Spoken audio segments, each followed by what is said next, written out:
Welcome back, Ranch Fam. It is officially March, so that means it is spring here. And what that means, it is about to be baby season. And if you guys have been part of the Ranch Fam for a very long time, you guys know this is a very exciting time. So I'm going to show you guys some of the animals here that might be having babies soon, how we're going to prepare for them, their nest boxes and their nest setups. And I'm even going to show you guys some of the nest and some of the eggs that we already have. So let's get to the back and get into it. Spring is completely different than winter. Winter, all the animals are, trying to stay warm. They're not really breeding. Everything is just doing its thing to survive the winter here on the ranch. But when the weather warms up, all the animals start waking up and start getting ready to start breeding and start having babies. And as you guys can see, no more blue skies, and that means rain, the clouds, and the thunderstorms are here. Instead of getting everything prepared when the babies are here, we like to prep everything before the babies get here so that we can help the mothers prep their nest and have perfect good nests, because of these thunderstorms can knock over their babies onto the floor. So a lot of the areas that we're seeing a lot of activity are both of our aviaries. So that could be basically from all of the different types of birds that we have here, the different types of turtles and tortoises, and even the mammals that we have are deer. So let's head inside of this aviary and let's start preparing. Right when we walk inside of this aviary, we've been seeing a bunch of different movement all over the floor, and that's because last night we had a crazy rainstorm, and with that rainstorm, the tortoises turned on and they all started breeding. And there is just traction all over the place, the tortoises chasing each other for breeding and courtshiping. All right, you can see all the different movements all around here. You actually see one of the males in the far distance over there as well. So the other day we were covering up a bunch of different holes inside of this aviary, and with our first little platform we have with it, we actually found a bunch of chocolate eggs. And when we found the chocolate eggs, I can show you guys those in the incubator real quick. All right, you guys, so we just came over here to the incubator area, and I have some, other eggs inside of here. But right here, as you guys can see, we have 1, 2, 3, 4, 5, 6 chocolate eggs that are inside of this incubator. And we're gonna see if they hatch out. We're letting them do their thing, we're letting them incubate, and we're giving them the best chance of hatching inside of this incubator. So hopefully in about 15 to 20 more days, we'll have some baby chocolates to update you guys with. But this is a great start of the season. The white-crested turacos have been laying on top of the nest thinking those were their eggs, but they weren't. So I pulled those eggs, put them in the incubator as you guys saw, and now what I would like to do is add these little platforms all around so that the white-crested turacos have different spots to nest and hopefully want to lay their eggs, so that we have another baby white-crested turaco again. So let's put these all around. We got 4 of them to place. So little zip tie right into place in a nice little high spot. I love these little hay bowls because they, let the water go right through it, and they're perfect for the white-crested turacos, the little doves we have in here. These are a little small for the chocolates, but the chocolates have some bigger ones that we'll place too. Look, she's already looking. She's already come over here to look. Look, there she is. They already know what is going on. And just like that, we have a nice firm bowl so they can jump in and out of it without a problem. One's there. Let's go place 3 more in different parts of this aviary. All right, here's another one right here. Zip ties help tremendously so that these things don't, fall over and stuff. We're gonna put this one. Look at that. But bam, perfect. Then there's so much material inside of here for them to find. I guarantee. Make sure you guys follow along. Subscribe to this video, because I wouldn't imagine in a couple weeks these guys, look, they're just watching us. They're like, ooh, brand new nest. Maybe we can nest in them. 2 years ago, we had one just like this right here. And our turacos laid a beautiful 2 little eggs and hatched it out. But unfortunately, when the baby fledged, or it didn't even fledge yet, it was just starting to get pretty big. We had him inside here and he jumped out, which really sucked, because when it landed on the floor, unfortunately, the yellowfoots ate it. So this year, as soon as it hatches and it's about 5 days old, we are 100% going to pull this little baby and hand rear it so that it doesn't, pass again, and we're able to have 3 white-crested turacos instead of 2, and maybe be able to offer that to the public one day too.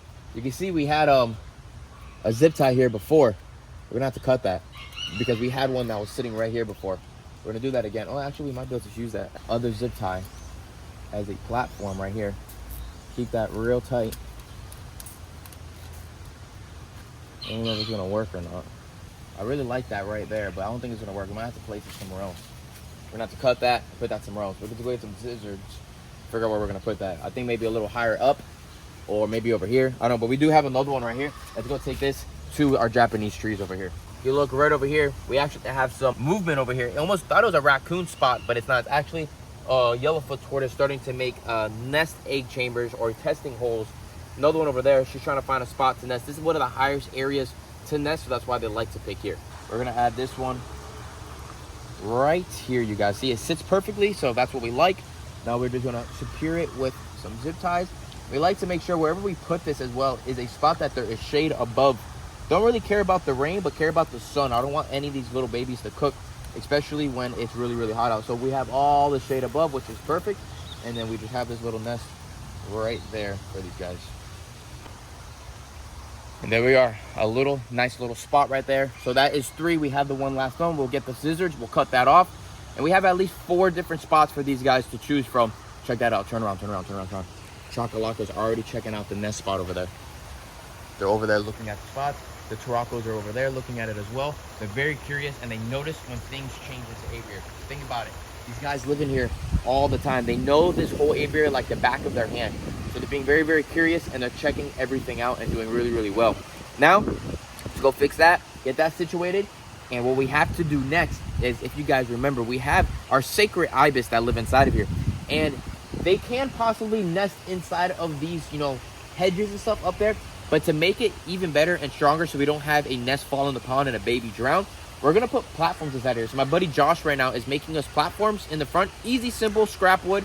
And we are going to, right here, literally put a post right here and put it as high as we can and have a platform right here underneath this, so it's a nice shaded area so the babies don't cook in the sun.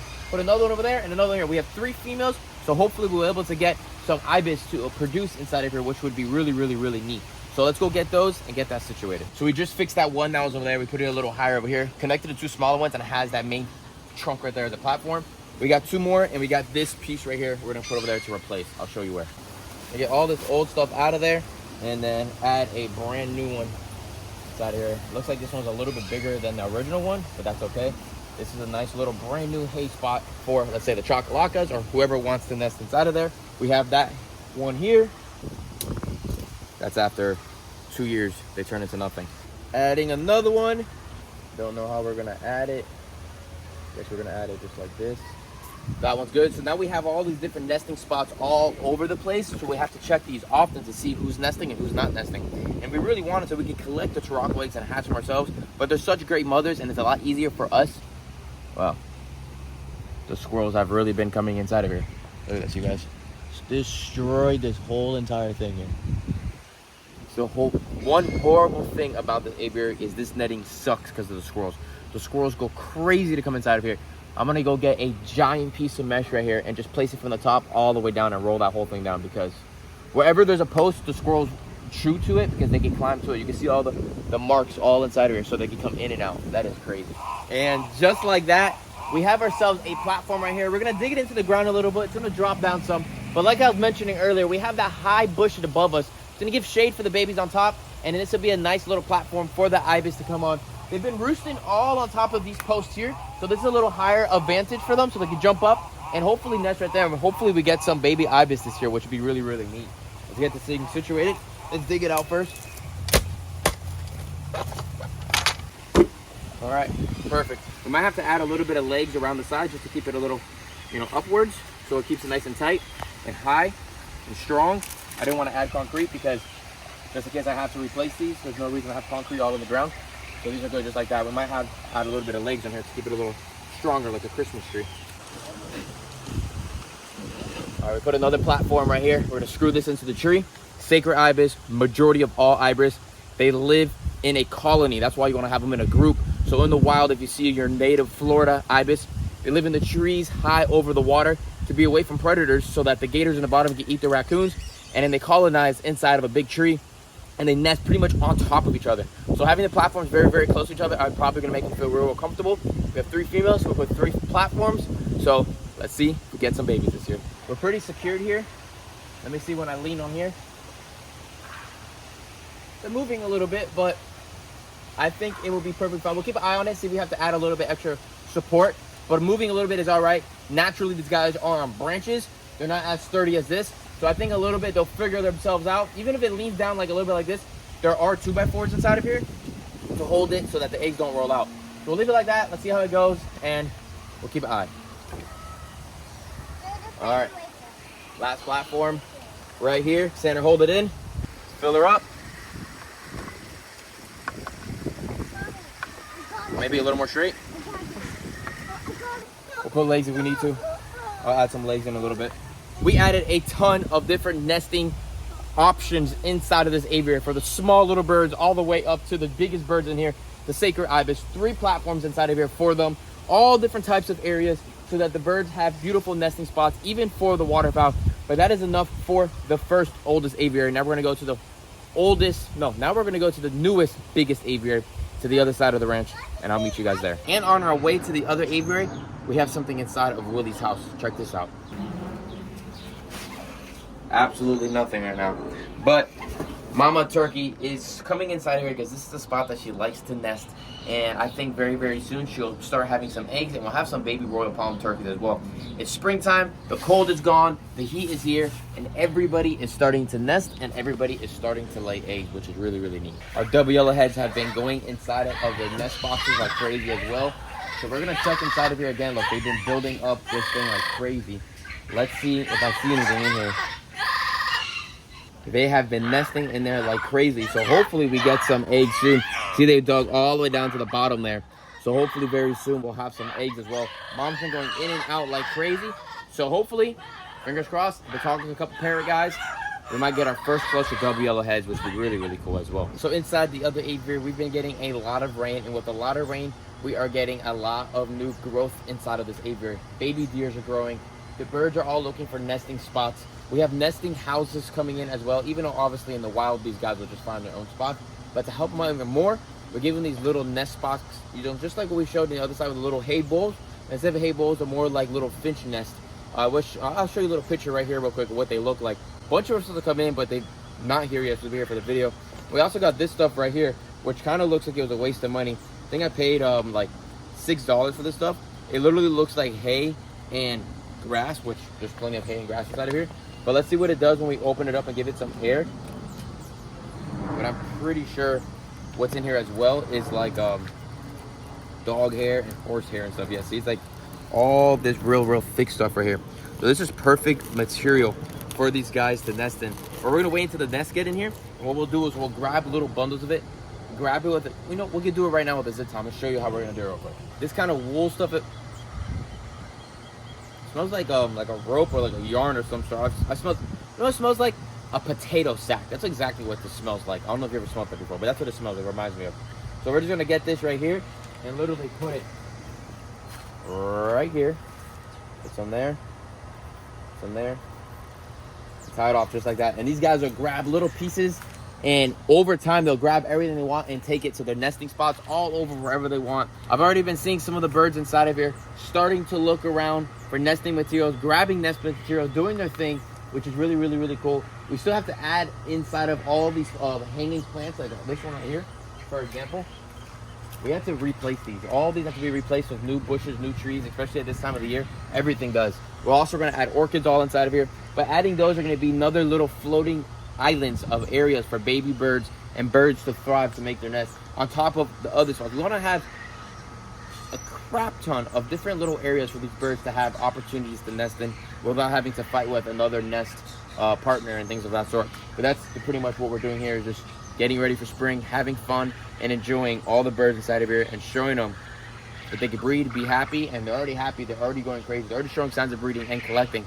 So now it's just time for them to nest and lay some eggs. All right, so we also got everything situated. As you can see, I had my buddy Josh put legs on the bottom with all the scrap pieces of wood we have, so that it is nice and locked in place, just in case these birds are, you know, move it around a little bit. And then on top of that, every single one of them, because these birds are new, they're new of nesting, and a lot of times in the wild, these birds will take over other nests. This is what I did, and I had Josh help me do. We add branches and twigs all up there already. Everything has branches and twigs in there to show these birds that these are safe zones, good zones. You know, this kind of odd color inside of this aviary, but having the twigs and everything in there makes it look better. Let me show you what this one looks like over here. Yeah, another one. See, perfect.